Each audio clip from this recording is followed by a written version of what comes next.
फतेहपुर सीकरी की सुबह हमेशा की तरह सुनहरी थी, पर महल की हवा में आज एक अलग सी बेचैनी थी। पक्षियों की चहचहाहट भी जैसे मंद थी। पहरेदारों के चेहरे तनाव से भरे थे और राजमहल में चलने वाली सेविकाएं भी फुसफुसाते हुए कुछ कहती जा रही थीं। कारण था रानी साहिबा का सौर, उनकी प्रतिष्ठा। पर उठी एक अनसुनी, अनचाही शंका। सम्राट अकबर को कोई मामूली बात विचलित नहीं करती थी, पर आज उनका हृदय अशांत था। किसी ने दरबार में ऐसा शब्द कहा था जिसने रानी की मर्यादा को ठेस पहुंचाई थी, और सम्राट का मन आग की तरह तप रहा था। यह मुद्दा इतना संवेदनशील था कि पूरे साम्राज्य में हलचल होने लगी। और यह मामला उड़कर पहुंचा बादशाह के सबसे विश्वस्त सलाहकार बीरबल के सामने। भाग 1, आरोप की शुरुआत। 3 दिन पहले की बात थी। दरबार में अपने अक्ल से कमजोर मगर जुबान के तेज एक नवाब शेख अवरंग ने अचानक एक ऐसी बात कहेगी कि पूरा दरबार दंग रह गया। नवाब ने मुस्कुराते हुए कहा, जहां पनाह, सुना है आपकी रानी साहिबा किसी खास व्यक्ति को गुप्त रूप से मुलाकात देती हैं। क्या यह सच है? दरबार में सन्नाटा छा गया। यह महज एक अफवाह थी, पर शब्द हथियार से भी अधिक खतरनाक होते हैं, और यह आरोप रानी के चरित्र पर था। एक ऐसा विषय जिसकी आंच भी साम्राज्य को हिला सकती थी। अकबर का चेहरा कठोर हो गया। उन्होंने गुस्से में सिंहासन की बाह थपथपाई। नवाब, तुम जो कह रहे हो उसका प्रमाण है? नवाब ने घबराते हुए सिर झुकाया। जहां पनाह, मैंने सुना है, देखा नहीं। सुना है? अकबर की आवाज सिंह की दहाड़ जैसी गूंज उठी। ऐसा आरोप, और वो भी बिना किसी सबूत के। पर संदेह का बीज एक बार मन में पड़ जाए तो जड़ जमाने लगता है। अकबर भले ही समझदार शासक थे, पर वो भी मनुष्य थे, एक पति। रानी के प्रतिष्ठा पर उठी शंका ने उन्हें भीतर तक चोट पहुंचाई। उन्होंने तुरंत आदेश दिया, इस मामले की जांच बीरबल करेगा। सच सामने आना ही चाहिए। अगर रानी निर्दोष हैं तो दोषी को कड़ी सजा मिलेगी, और अगर... वाक्य अधूरा रह गया, पर उसके मायने सब समझ गए। रानी का सौर, उनकी इज्जत, अब एक परीक्षा में थी। भाग 2, बीरबल की एंट्री। अगले दिन बीरबल को महल में बुलाया गया। वो आए, पिछले दिनों का तनाव पड़ते हुए। उनका चिरपरिचित शांत चेहरा आज कुछ गंभीर था। अकबर बोले, बीरबल, ये मामला मजाक नहीं है। किसी ने रानी की मर्यादा पर सवाल उठाया है। बीरबल ने पूछा, आरोप क्या है हुजूर? अकबर ने गहरी सांस ली। कहा गया है कि रानी साहिबा किसी गुप्त व्यक्ति से मिलती हैं। मैं इसे स्वीकार नहीं कर सकता, पर मैं सच जानना चाहता हूं। बीरबल ने बिना झिझक कहा, जहां पना, रानी साहिबा पर शक करना आपके उच्च विचारों के विरुद्ध है, पर मैं वचन देता हूं, सच आपके सामने लाकर रहूंगा। अकबर बोले, सावधान रहना बीरबल, रानी की प्रतिष्ठा का प्रश्न है। बीरबल ने सिर झुकाया, हमेशा की तरह न्याय ही मेरी राह होगी। सम्राट मौन हो गए, पर उनका संकल्प और दृढ़ हो गया। सच सामने आना ही चाहिए। भाग 3, रानी साहिबा से मुलाकात। बीरबल सीधे रानी साहिबा के कक्ष में पहुंचे। रानी उन्हें देखकर चौंक गईं। उनकी आंखों में दुख, गुस्सा और अपमान तीनों मिले हुए थे। बीरबल, रानी बोली, क्या अब मेरी इज्जत पर भी सवाल उठने लगे हैं? बीरबल ने विनम्रता से कहा, महारानी, मेरा काम आपके सम्मान को और अधिक सुदृढ़ करना है, ना कि उसे चोट पहुंचाना। रानी की आंखों में आंसू आ गए। मैंने पूरे साम्राज्य की इज्जत को संभाला है, और कोई कह दे कि मैं... वह रो पड़ी। बीरबल उन्हें सांत्वना देते हुए बोले, आप चिंता ना करें, यह आरोप झूठ है, और इसे झूठ साबित करना मेरा कर्तव्य है। फिर बीरबल ने पूछा, महारानी, सच सच बताइए, क्या आप किसी खास व्यक्ति से मिलती हैं? रानी क्षण भर चुप रहीं, फिर बोली, हाँ मैं मिलती हूं, लेकिन वो व्यक्ति इंसान नहीं है। बीरबल चौंके, तो फिर कौन? रानी ने धीरे से कहा, मेरी माँ की पुरानी दाई, एक वृद्धा, जो अब महल के पीछे के बगीचे में रहती हैं। मैं उनसे गुप्त रूप से मिलना शुरू किया, क्योंकि वे महल के तामझाम और भीड़ से डरती हैं। मैं उनका हालचाल जानने चुपके से जाती हूँ। बीरबल के चेहरे पर मुस्कान तैर गई। तो यही मामला था। इसमें कोई गलत बात नहीं थी, पर अफवाह फैल चुकी थी, और अफवाहें हमेशा किसी के सुनने, किसी के जोड़ने और किसी के समझने से पैदा होती हैं। बीरबल बोले, महारानी, सच तो साफ है, पर इसे जहांपना के सामने ऐसे रखना होगा कि शक की गुंजाइश ही ना बचे।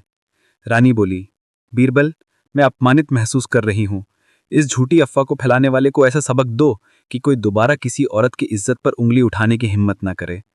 बीरबल ने प्रण लिया, ऐसा ही होगा। भाग 4।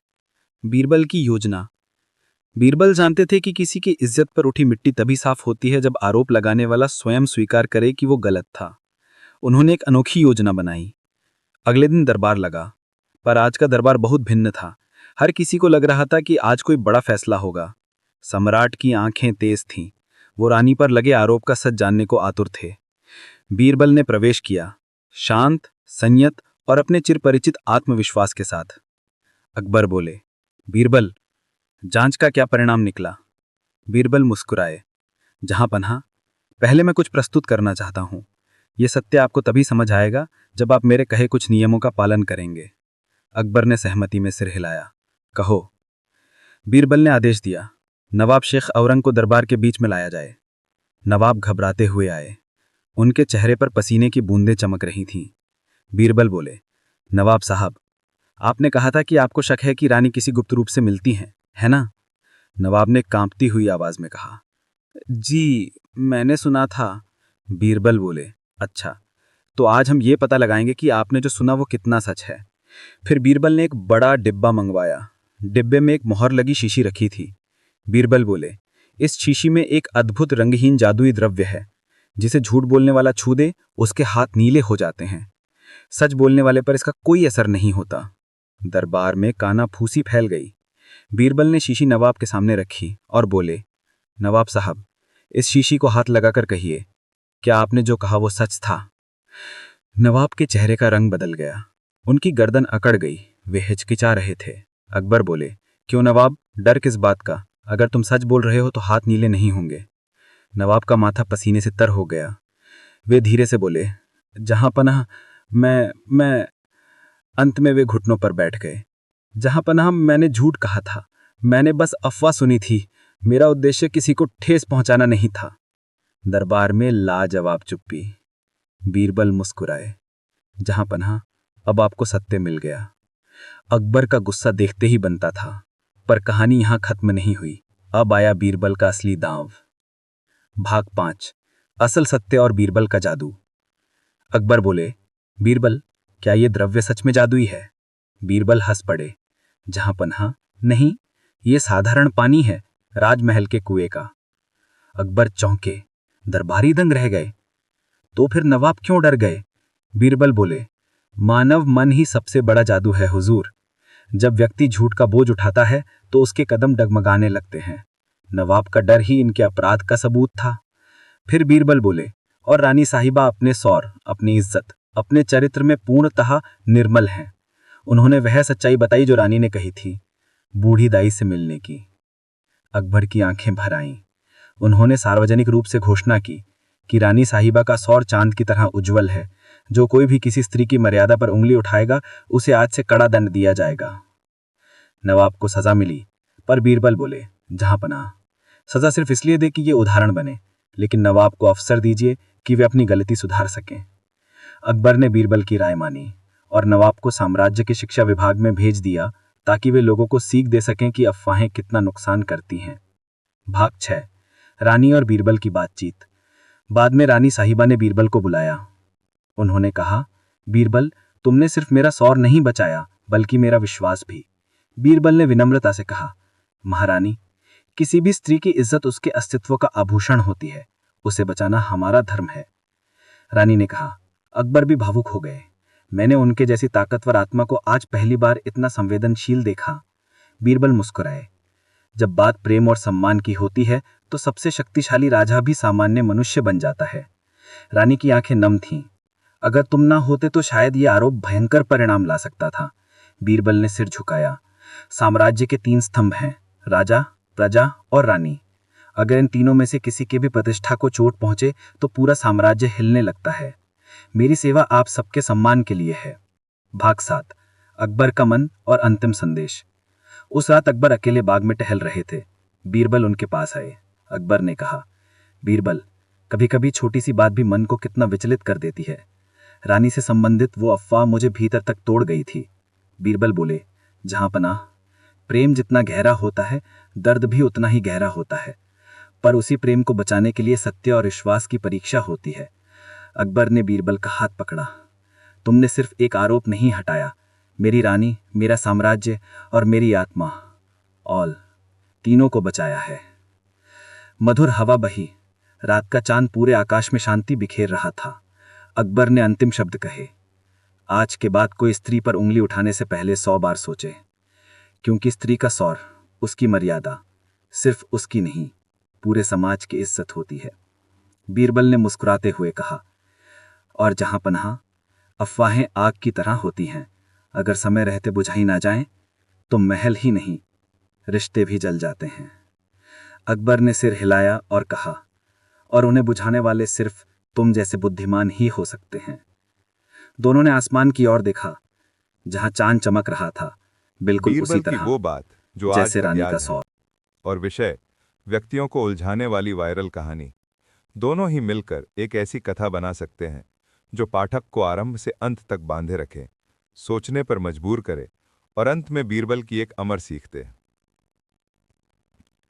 बीरबल की वो बात जो आज तक याद है, व्यक्तियों को उलझाने वाली एक अद्भुत कहानी। मुगल दरबार का दृश्य था, वैभव, वैचित्र और वैभवता से भरा। सुबह की सुनहरी किरणें लाल किले के संगमरमर के फर्श पर बिखरी थीं। सम्राट अकबर अपने सिंहासन पर विराजमान थे। चारों ओर दरबारी अपनी अपनी जगह सजग मुद्रा में बैठे थे। लेकिन उस दिन का वातावरण कुछ भिन्न था। अकबर के चेहरे पर एक विचित्र गंभीरता थी।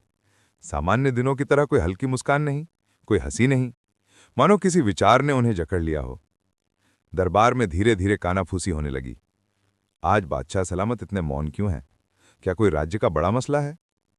और तभी अकबर ने अपनी गहरी आवाज में कहा, दरबारियों, आज मेरा मन बहुत विचलित है। मनुष्य को समझना सबसे कठिन काम है। कोई बाहर से भला दिखता है, पर भीतर छल से भरा होता है। कोई बाहर कठोर दिखे, पर भीतर निर्मल मन रखता है। मुझे समझ नहीं आता कि किसी व्यक्ति की सच्चाई कैसे जानी जाए। सारा दरबार शांत हो गया। ये प्रश्न केवल राजा का नहीं था, युगों युगों से मनुष्य कह रहा है कि व्यक्ति को पहचानना इतना कठिन क्यों है। अकबर ने आगे कहा, मैं चाहता हूं कि कोई मुझे ये बताए, किसी व्यक्ति को पहचानने का सबसे सटीक तरीका क्या है। कौन है जो बता सके कि इंसान के असली चेहरे को देखना कैसे संभव है। अब सबकी नजरें एक ही दिशा में मुड़ी, बीरबल की ओर। बीरबल आज भी अपनी सधी हुई चाल और सहज मुस्कान के साथ दरबार में उपस्थित थे। उन्होंने आदरपूर्वक झुककर कहा, जहांपना, व्यक्ति को पहचानना कठिन अवश्य है, पर असंभव नहीं। किसी व्यक्ति को उसके कर्मों से, उसके मौन से और उसके संकट में किए गए आचरण से पहचाना जा सकता है। अकबर ने भौहें टानी, पर बीरबल, यह तो सामान्य बात हुई। मैं कुछ ऐसा जानना चाहता हूं जो किसी को उलझा दे, पर अंत में जीवन का सत्य भी उजागर करे। बीरबल मुस्कुराए, जहांपना, तो फिर मुझे अनुमति दें कि मैं एक प्रयोग करूं। इस प्रयोग से आपको और सभी दरबारियों को स्वयं अनुभव होगा कि मनुष्य को पहचानना कितना कठिन और साथ ही कितना सरल भी है। अकबर ने उत्सुकता से कहा, स्वीकार है बीरबल, बताओ क्या करना है। पहला प्रयोग, 3 व्यक्तियों की परीक्षा। बीरबल ने 3 लोगों को दरबार में बुलवाया। एक अत्यंत विनम्र व्यापारी, एक तपस्वी साधु और एक कठोर दिखने वाला सैनिक। बीरबल ने सबको देखकर कहा, जहांपना, इन तीनों में से कोई एक ही वास्तव में सच्चा है, बाकी 2 केवल दिखावे में भले हैं। आपको तय करना है कि इनमें से सच्चा कौन है।